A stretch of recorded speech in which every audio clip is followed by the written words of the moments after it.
a lot of I already had structure. So going into the military, I was disciplined already. It didn't change me in that sense, but it definitely helped me with organization and public speaking skills, kind of like, being a leader. So it was good in that sense. Cons,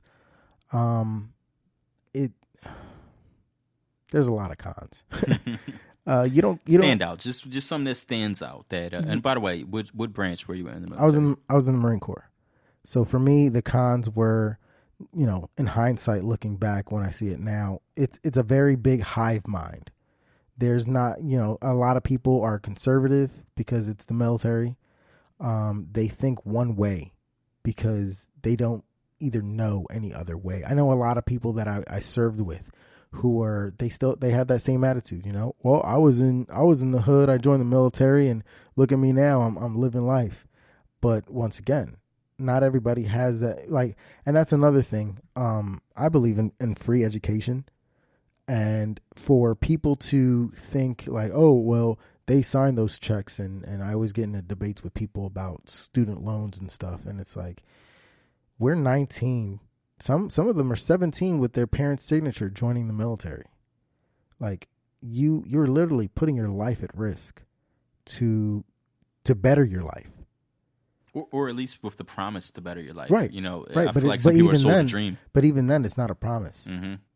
Yeah, you're absolutely right. They're sold a dream. I call it being honey-dicked. Yeah, you get honey-dicked to, hey, we got all these things. You can do this while you're in.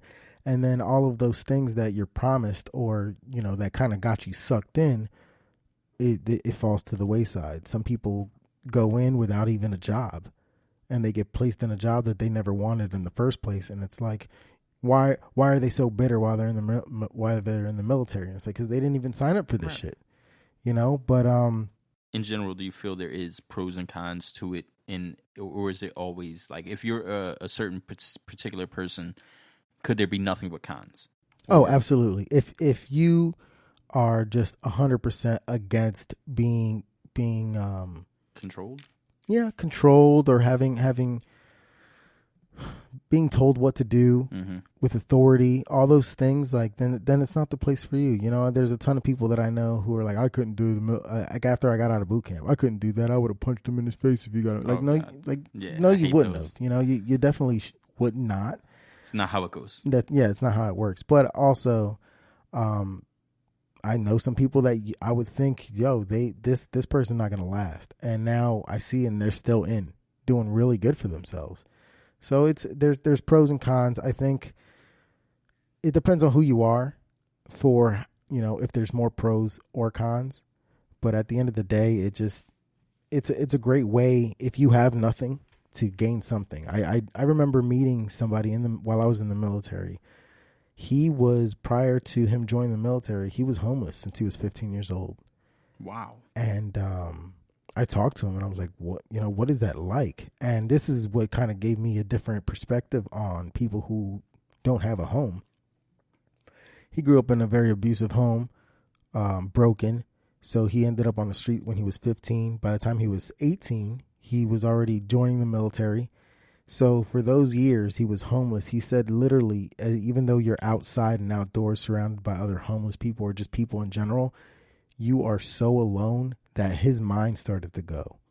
Like, he legitimately started to develop, conversations with himself. And, the things you see on the streets. And it's not because they're on drugs.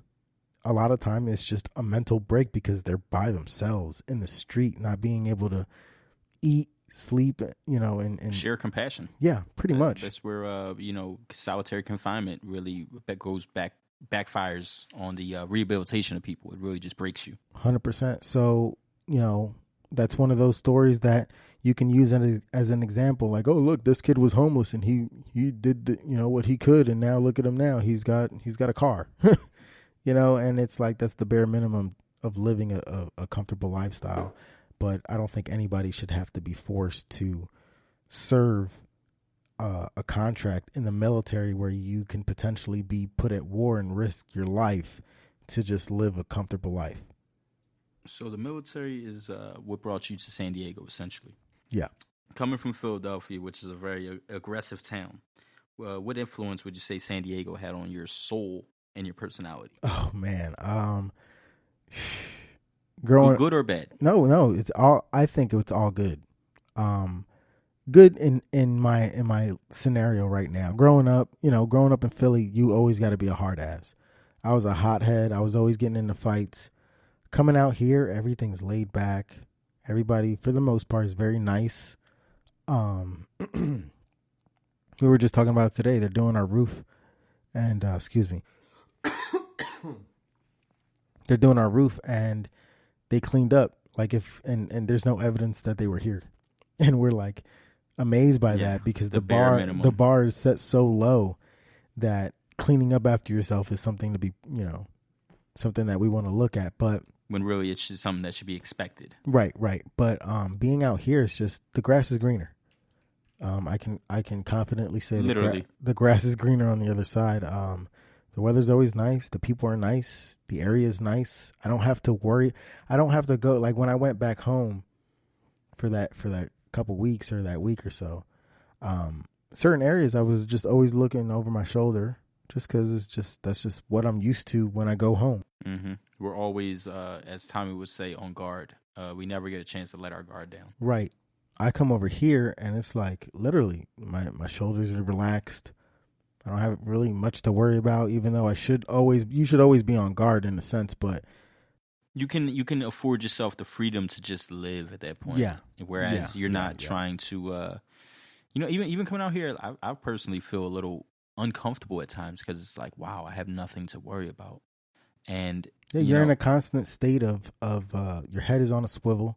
You don't know what's around the corner when you're in Philly. And you have to consider all that. If you don't, always. People will look at you as being weak, unaware. Or they'll try you. Yeah. Your own, and not even in a vengeful way. Sometimes people need to be taught a lesson, whereas like your own family will see that you have a shortcoming on something that isn't good for your safety, and they'll let it be exposed. Yeah. And it's not to the point where you're getting hurt, but people will see that you need to be taught a lesson. Yeah, and that's something that's necessary. Whereas out here, you can just be comfortable and not have to worry about certain things. And just to give some little context on how we ended up where we're at right now, at the school bag drive less than a month ago, or maybe just about a month ago at this point, you said to me, when you come back to San Diego? And I said, when are you going back?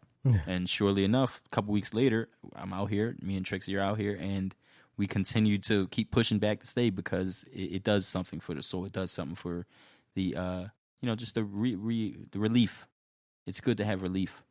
Yeah, and I want that. I want that for when I go back home.